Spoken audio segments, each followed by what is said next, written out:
Sejam bem-vindos ao nosso curso História do Cristianismo e do Espiritismo. Hoje vamos falar sobre o cristianismo, os abusos religiosos, a Inquisição. A Inquisição é uma das páginas mais sombrias da história da humanidade, não apenas pelo que foi praticado durante a sua existência, mas também por toda a lenda que a cerca. O Papa João Paulo II, em 1998, abriu os arquivos do Vaticano para 30 historiadores escolhidos e realizou um simpósio internacional documentado pelo lançamento do livro L'Inquisizione, que contém artigos produzidos por esses estudiosos, cada um em sua língua natal.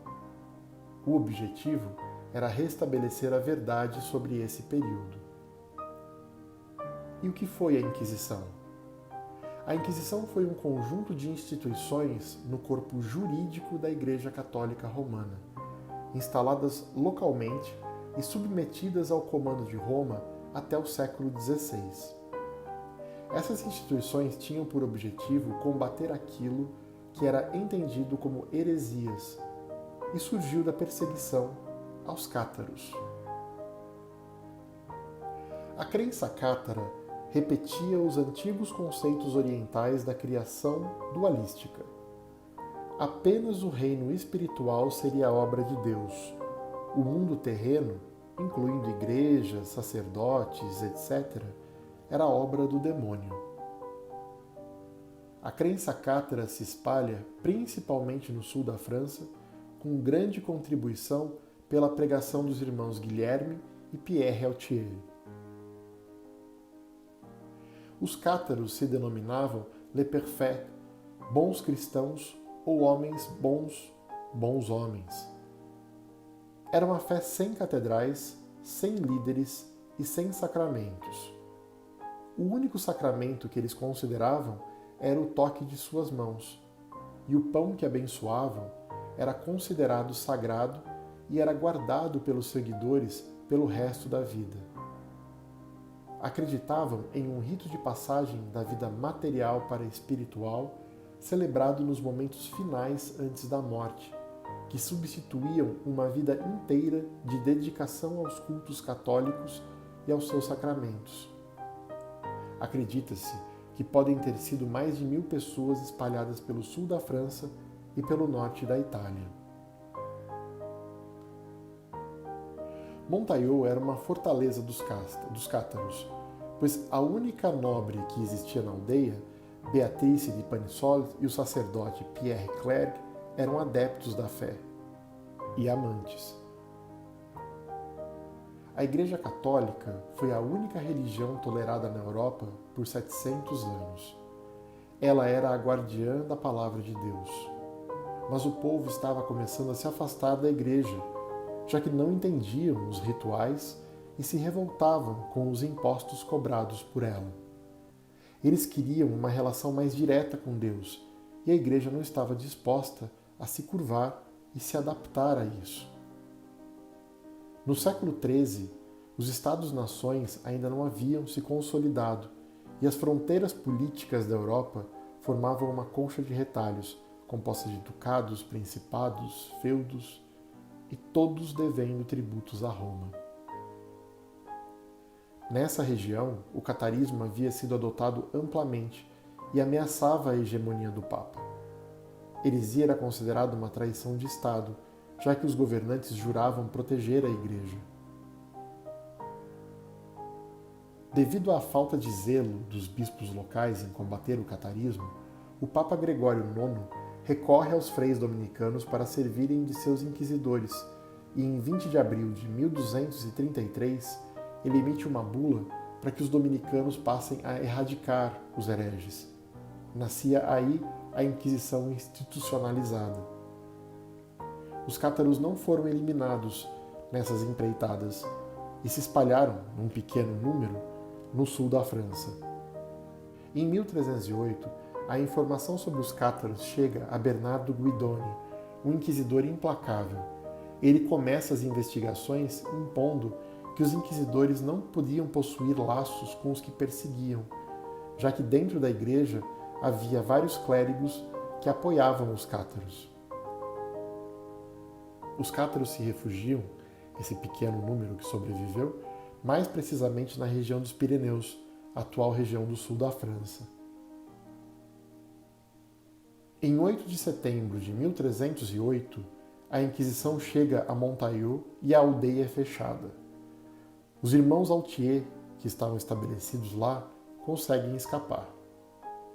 Homens com mais de 14 anos e mulheres acima de 12 anos tiveram que se apresentar. Estavam todos evidentemente amedrontados. Só que os interrogatórios não revelavam o paradeiro dos cátaros. Em 1310, o informante revela o paradeiro dos irmãos Altier. Guilherme estava morto e Pierre foi preso e condenado à fogueira. Em 1320, restaram apenas alguns cátaros que viviam entre a população de Montaillot clandestinamente. Jacques Fournier, outro inquisidor, revisita os registros de Guidoni e reinstala a Inquisição em Montaillot. Ele convoca Beatrice, que confessa tê-los conhecido. Com medo de ser chamada de novo, ela tentou fugir, mas foi capturada e presa. Os objetos que ela levava consigo fizeram ser acusada de bruxaria. Entre esses objetos havia um pedaço de pão seco. Ele interrogou todos os habitantes, até que Gratz de Lazier denunciou o padre como cátaro, além de libertino. Ela se disse inocente, pois o seu instrutor de filosofia era o padre herege. Beatriz, pressionada, confirma as denúncias contra Claire. Fournier foi considerado um dos mais piedosos inquisidores, pois ele matou apenas 5 pessoas na fogueira. Clerc foi preso, mas não se sabe como morreu. Mas em janeiro de 1329, a Inquisição mandou que seus familiares exumassem seus ossos e seus restos mortais foram incinerados em público como um último ato de reprovação e vergonha. Beatrice e Gratz foram libertadas, mas obrigadas a usar a cruz amarela. Em 1323, registra-se Morri como um único cátaro vivo. Esse registro vem da sua denúncia, a partir da qual ele foi capturado. Não se sabe como foi morto. Jacques Fournier foi nomeado cardeal em 1327 e tornou-se o Papa Bento XII em 1334. Foi ele que iniciou a construção do grande palácio papal em Avignon. Após a Inquisição conduzida por ele, os cátaros foram considerados eliminados, e ele não foi o único papa a ter sido inquisidor. A Península Ibérica também foi palco de uma grande manifestação da Inquisição. Ela se caracterizava pela convivência entre diversas culturas. O norte era dividido entre os reinos cristãos de Aragão, Castela e Navarro, e os mouros controlavam a base muçulmana de Granada ao sul. Havia forte disputa pelo poder no reino de Castela. Judeus viviam na Ibéria há mais de 1000 anos, desde que os primeiros chegaram com as legiões romanas. Os padres exigiam a conversão dos judeus e começaram a persegui-los a partir de 1391. Os que se convertiam eram chamados de cristãos novos.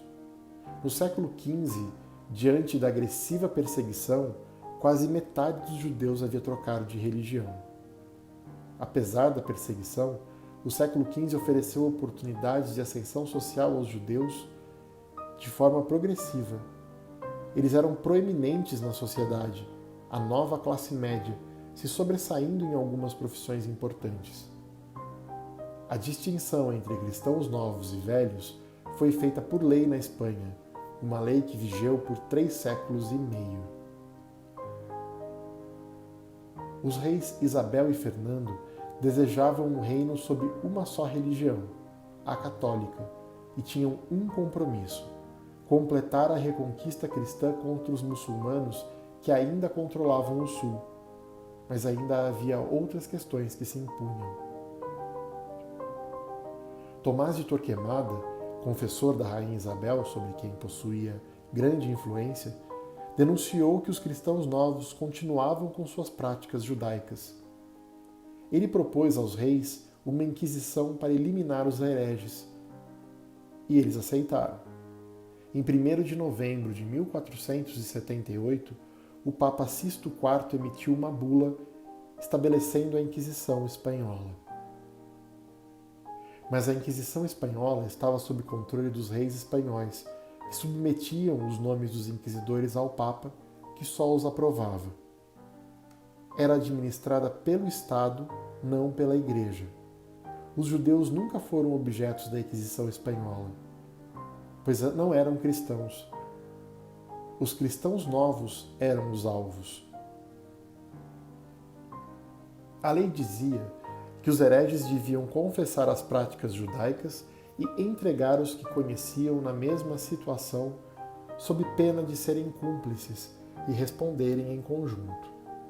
A simples denúncia já fazia prova de culpa. Isso fez a sociedade ruir. O auto de fé era a execução das penas. Tinha como objetivo incutir o temor de Deus no povo. Eram atos de penitência, símbolo de que aquelas almas estavam condenadas para sempre. Os hereges eram sentenciados um a um. Alguns seriam exilados, outros escravizados, outros condenados à prisão perpétua, outros mortos. A Inquisição operava o plano espiritual e entregava para o Estado a execução dos condenados. Suas famílias eram obrigadas a assistir às execuções e bancar os custos da prisão e das execuções. A Inquisição confiscava todos os bens das famílias dos condenados. O tesouro real ficava com parte da arrecadação. Nos primeiros 5 anos, milhares de pessoas foram queimadas. Estima-se que em um século, 15% da população espanhola esteve às voltas com a Inquisição.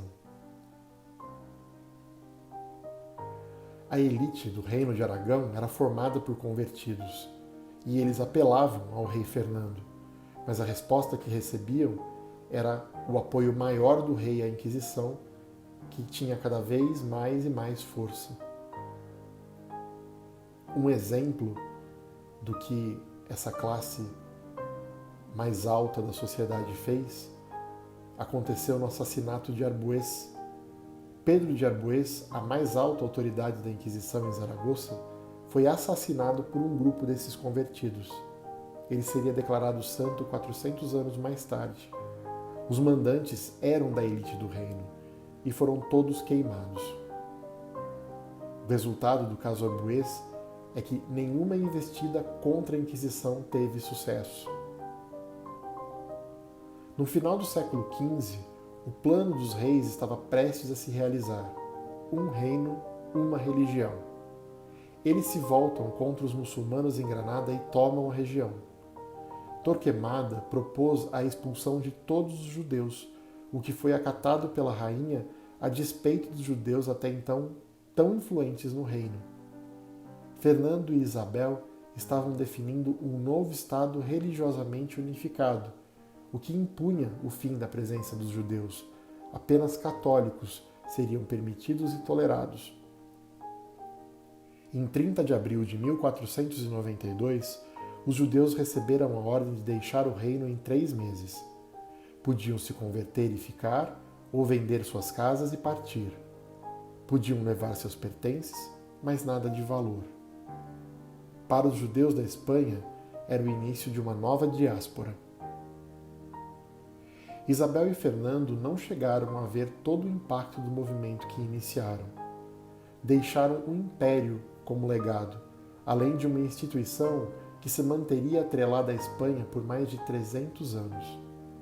Onde quer que as conquistas levassem a Espanha, junto iria o Santo Ofício da Inquisição Espanhola.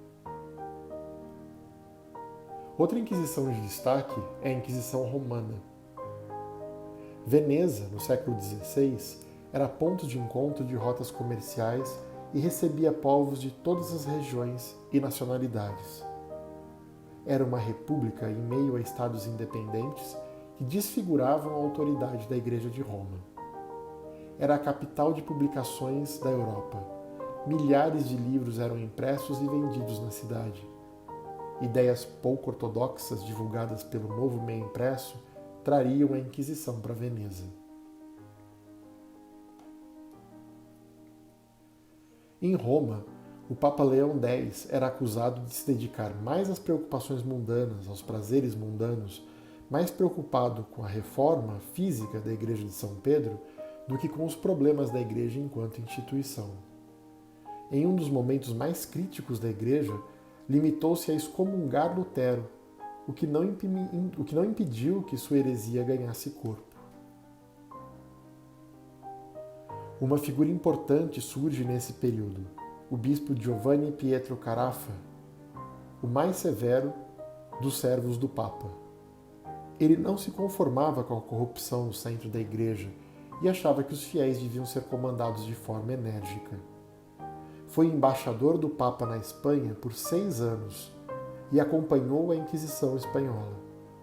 Ele queria reformar a Igreja, mas restaurando seus valores mais importantes. Ele reuniu a Ordem dos Teatinos, uma nova ordem em Roma para defender o poder da Igreja romana. Faziam votos de pobreza e seu objetivo era enfrentar Lutero e todos os opositores da Igreja, estivessem eles dentro ou fora dela. Em 6 de maio de 1527, Roma é invadida pelos germânicos ao norte. Após 7 dias, a cidade estava destruída, com 12.000 romanos mortos. Depois de controlar a Europa por mais de 1000 anos, a Igreja Católica Romana estava à beira do colapso, o que agravou ainda mais a situação do Papa. Em 1529, Carafa é enviado a Veneza para investigar as denúncias de que a heresia luterana estava se infiltrando na igreja local. Padre Baldo Lupetino acolhia as ideias de Lutero e começou a pregar conforme a sua crença. Carafa foi nomeado cardeal e, após o Papa Paulo III, era o homem mais poderoso da Igreja. Ele convence o Papa que era necessário eliminar os hereges, sugere uma Inquisição e assim a Inquisição fica institucionalizada em toda a Igreja, que cria uma organização com esse fim, com Carafa à frente, supervisionando a instalação de todos os aparatos inquisitórios. Em 1542, Lupetino foi a primeira vítima de Carafa. Ele negava a autoridade do Papa, que seria apenas um ser humano. Foi preso por tempo indeterminado e executado por afogamento anos depois. Em 23 de maio de 1555, Carafa se torna o Papa Paulo IV. O arquiteto da Inquisição em Roma agora tinha todo o poder e perseguiu todo tipo de desvio. A Inquisição romana se concentrava em livros, ciência ou qualquer coisa que negasse que o homem era o centro do universo e que a Igreja Católica de Roma estava à frente de tudo, tendo o Papa como seu imperador. Perseguia universidades, alunos, qualquer centro que emanasse ideias diferentes daquelas que ele considerasse ortodoxas. Iniciou com uma bula, após 2 meses de papado, a perseguição aos judeus que haviam sido protegidos pelos 23 papas anteriores. Os que fugiram da perseguição na Espanha foram bem recebidos em Roma e nos demais estados papais pelos pontífices à época e foram incentivados a abrirem negócios que fomentassem a economia local. Com Paulo IV, são obrigados a viver em guetos murados e a se identificarem por chapéus e insígnias que os distinguiam. Ele ordenou o recolhimento e incineração de todas as cópias do Talmud existentes à época na região. Em 1557, foram proibidos de possuir qualquer livro, exceto sua Bíblia, o Antigo Testamento dos católicos. A Inquisição passa a ser a instituição mais poderosa da Igreja. Surge como parte da Contra-Reforma e para introduzir maior controle de Roma sobre todo o cristianismo. Paulo IV cria o Index Librorum Prohibitorum. Nenhum livro podia ser publicado na Itália sem o consentimento da Igreja. Foi um poderoso instrumento de controle das ideias e das informações. Papa Paulo IV morre no dia 18 de agosto de 1559, passando antes o comando da Inquisição para os cardeais. Ao saber da notícia da morte, o povo sai às ruas para comemorar, atacando o palácio da Inquisição, libertando prisioneiros e destruindo grande parte dos arquivos. Com a Inquisição a todo vapor na Espanha e em Portugal, ela estendeu seus tentáculos ao Novo Mundo. A justificativa da colonização do Novo Mundo era a evangelização, razão pela qual os governantes colaboravam com os líderes eclesiásticos. Junto com os colonizadores vinham os inquisidores.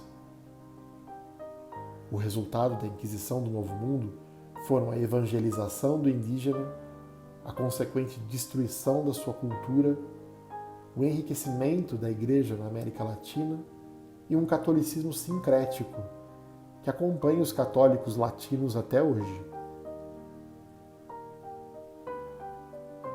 Em 1796, Napoleão capturou todas as cidades do norte da Itália, baixou um edito derrubando os portões dos guetos e libertando os judeus. Napoleão passou a ser reverenciado por eles como um libertador. Os judeus dos estados papais deixaram de ser perseguidos, pelo menos por hora. Napoleão captura Madrid em 1808 e depõe os governantes. Os franceses acabaram com a Inquisição espanhola, libertaram os prisioneiros e tomaram os arquivos. Juan Antonio Llorente, chefe da Inquisição na Espanha, que se opunha a ela, fez extensa pesquisa nos arquivos e revelou os horrores da Inquisição espanhola. Quase 85 mil pessoas teriam sido acusadas de heresia entre 1547 e 1699. Mais de 12 mil, ou cerca de 15%, teriam sido queimadas. Essas revelações à época foram devastadoras para a Igreja. Napoleão havia sido o principal oponente dos poderes da Igreja sobre a vida dos cidadãos. Em 1809, ele aboliu todos os poderes políticos do papado e coroou-se imperador. Ordenou que todos os arquivos do Vaticano fossem enviados a Paris e que fossem encontradas provas que prejudicassem a Igreja. Muitos dos documentos foram perdidos pelo caminho, mas cerca de 3.230 caixotes chegaram ao seu destino. No entanto, com a derrota de Napoleão em 1814, suas forças de ocupação foram obrigadas a deixar a Espanha. As leis que permitiam igualdade, liberdade e fraternidade foram revogadas em muitos países. Em maio de 1814, uma proclamação real determinou que os que apoiaram a França fossem executados. A Inquisição estava de volta. O Papa volta a ser o líder dos estados papais e ordena que os arquivos voltem para o Vaticano. Para reduzir os custos, muitos papéis considerados menos importantes foram deixados para trás. Entre papéis abandonados na volta do arquivo para Roma, entre os papéis perdidos na mudança para Paris, não se sabe o que eles continham e, com isso, não se sabe o que foi perdido sobre a história da Inquisição. Os judeus da Itália foram mandados de volta para os guetos. A Inquisição ainda resistiria por mais 40 anos. Em 1870, a Itália é unificada e o Papa passa a ser líder apenas do Vaticano, perdendo grande poder político. O Papa só vai reconhecer a legitimidade da Itália unificada em 1929. Em 1908, o Santo Ofício da Inquisição foi renomeado como Congregação para a Doutrina da Fé, em funcionamento até os dias de hoje. No dia 12 de março do ano 2000, por ocasião da celebração litúrgica que caracterizou o Dia do Perdão, o Papa Paulo II pediu perdão pelos erros cometidos no serviço à verdade através do recurso a métodos não evangélicos. Em 2005, o então prefeito da Congregação para a Doutrina da Fé, Joseph Ratzinger, foi eleito Papa Bento XVI. Apesar de tudo que a história registra sobre a Inquisição, há um movimento em curso na Igreja Católica que promove um revisionismo desse período tão terrível da história da humanidade, tentando atenuar a responsabilidade da Igreja pelos atos praticados durante a Santa Inquisição.